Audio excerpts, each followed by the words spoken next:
زمونږ په دې معاشره کې د زنانو دا ډیر بد کردار دی، بد کار دی او د قرآن نم خلاف دی او تبایم دی. خلق چې کوم دین د یو بل کرا مبارکه وړي او زما محترم وګوره دغه مبارکو ته قرآن وی چې دا به برکت دی، د الله په نسبت باندې دی کې خیر او برکت نشته، دی کې خیر او برکت نشته. تاسو ګورئ کنه دا زنانه چې یو بل کر سوړین د سر پاره وړي وی سوال به مونږ کرن راړي. ګوره دی آیت ته ګورئ بالکل صحیح لګي. سوال وما آتیتم من ربا توړي چا کر سشي لیربو د پار دی چې دا سیوا شي پی اموال الناس ما ور کرنن دو پیپسیان وړو سبا مونږ کر چې کم دنه پوره کاټن وی راړي او کته ته وای چې دا ډیر دي کنه دا صرف دا نه دا زما په کور کې دي استاسو کور کې دي دا لوی فساد دی، دا لوی فساد دی، هر کور کې دا فساد شروع دی. پوهیږئ دا نه کین چې زوام کې زموږ په کور کې نشته، په هر کور کې دا مصیبت شروع دی او سړی خیر تکینول، سړی خیر تکینول الله وته بد ویلی دي، خیر پکې نشته، خوشحالي پکې نشته، خو لیکن تباہی پکې ډیر زیات دی. و زما خويندو میندو راځي چې نن د الله د کلام مخې ته توبه وباسو. مړه ژوند کې به مو سکون پیدا شي، ژوند کې به مو سکون پیدا شي. کدا یو مسله تاسو ما سره نن ومنله او په یو خبره باندې آیت من عمل وکړو او د معاشرې له مو اصلاح ورکړه، یقین د تکوم چې دا د سلويختو کالو د عبادت برابر دی. سلويختو کالو ځکه یو روایت کې راځي چې څوک په یو معاشره کې یو حد شرعي جاری کې، یو حد شرعي، نو دا د سلويختو کالو د عبادت برابر دی، د سلويختو کالو دی عادل بادشاہ د حکومت برابر دی. نو زما په خیال دی وخت کې دا ډیر لوی جهاد دی. دا چې کوم خبره کوم کنه دا ډیر لوی جهاد دی. د دینه چې کوم دینو مولان تنگ دي، عوام ته تنگ دي، مالدار ته تنگ دي، غریب ته تنگ دي او بیا ډیر په ګیلې سره دا خبره کوم چې زمونږ د مدرسو دا جنکایم دا خبرې کوي. او ستا په مدرسه کې په شپږ د کال کې دا تربیتونه شو، تا د آیاتونه وی، تا د حدیثونه ویل. زمونږ وره د مدرسو جنکایم کله کله دا خبرې مونږ ورو وی غیم وی چې مونږ لري دا راوړي دي مونږ ورکر دا وړو مونږ دا سيزونه کوي. نه نه نه نه رونو په شریعت کې تحفه شته دی، شریعت کې تحفه شته. نبی علیہ الصلوۃ والسلام له چا تحفه راوړي دا،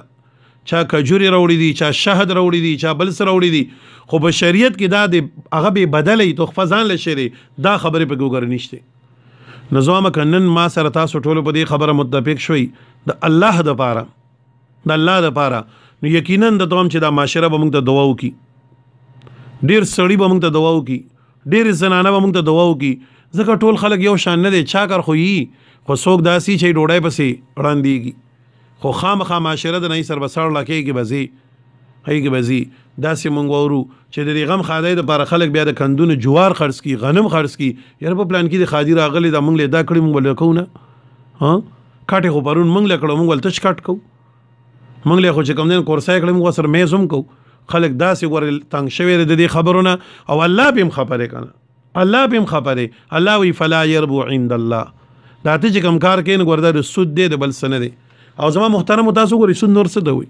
چاله څه شی ورګ ډیر ته طلب کې نن په مبارکای کې د زنانو دک خبرې وی مونږ ورګ چینی وړي مونږ غریله چینی راړي ها یا مونږ غری چینی وړ مونږ چینی وړو کته دا چیرې دا پیپسیان کور کې پردا ورکړ نه نه پیپسیان پرون مونږ راوړي دي په کوم ستور کو وسدا پیپسیان وړم. اوهو خاوندان غریبانان مړ شو، سار شي نغې غریبانان اوزي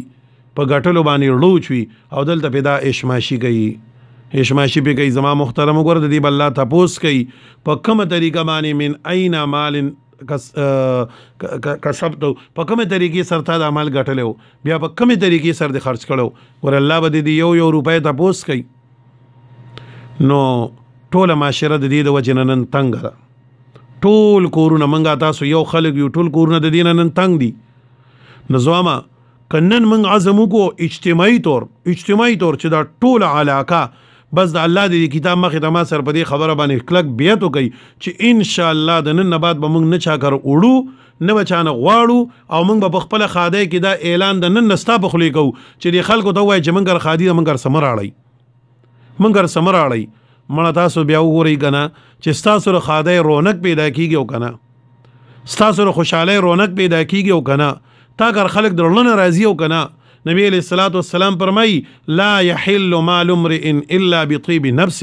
د یو مسلمان مال د بل مسلمان د پاره نه جایز مګر دا به درلو په دغه سره چې ورکړی شي د زړه نه ورکړی شي له به جایز کیږي نو دا مبارکي چې خلک یو بر کر وړي کنه نه ټیم خو صدا سي ورکې لګو خاندي نه دا خو سره لګون ته خو د کور نه چې سټې موړي نو لی پیچاو دی ړو ډیر لپاره ډیر مهنت شوی کاکا د مینت شوی سي ته پټکړی او سي ول ښکارخ تیر اغستی دا ډیر لوی تباہی دی دا ډیر لوی تباہی دی خبره پوه شوي ابل ساوي ویره چې تر زنانو په دې مسلو مې زنانو نه الحمدلله زره معاشري په دې پیوندونو الله پوه کړم صرف د زنانو نه مې د نارینو په دې پیوندونو خدای ز پوه کړم نو محترم دا درس کیږي کنه نو دا تاسو د عمل لپاره دی او الحمدلله ډېر مسلې تاسو داسې واورېدې او ژوند هم په بدل کړ ما ولیدل چې تاسو ژوند کې الله انقلابات راوستل خو نن دا نننۍ مسله چې دا را سره ومنله که نه او ټولو را سره په دې الله کلام مخې ته نن ووي چې الله بس د نن نه بعد به زموږ په کورونو کې دا خبرې ني زموږ کورونو کې به دا خبرې ني تاسو به د خپلې ښادۍ او د خوشحالۍ په خوند باندې پوه شئ داسې به ټول کوو انشاءالله خو زما ته خو نه ښکارئ نه زه ستاسو دا خبره اورم خدا مې د الله د ذات نه یقین دی چې ستاسو د ټولو دړه اواز هم دا دی دا زه چې سوام دا مې د الله نه یقین دی ځکه خلک تنګ دی د دې خبرونه او بیا چې زمونږ د مسلمانانو مخې ته دا خبر راشي چې الله به خبرې بیا زمونږ مسلمانانو دا خبره کول زمونږ مسلمانانو داسې قدم اوچتول بای باس راځئ نن الله سره موږ دا وعده وکړه ټولو چې د نن نه بعد به موږ نه چا کړو مبارکۍ کوو او نه به دې غواړو د ټولو دا وعده ده انشاءالله بس الله ته متوجه شي توبه وباسي او ان شاء الله زبر د دې ریزلټ ګورم که خیر په خپل معاشره کې په خپل کلی محلت کې او زما د طرف نه دا اعلان دی چې بای مونږ را سوګ راځي کنه مراړی څه شي او الله د پاره تاسو دا خبره پرې دی تاسو یو سور زله دا ژوند بدل گئی تاسو بیا وګورئ چې تاسو ته په شریعت کې سور برکات ښکار کی تا دا پته ولګي چې واه واه دا خو ما ټرای کول دا خو ډیر لوی برکت دی ژوند شوروش زمونږ د کلی کې داسې سملګری زمونږ شته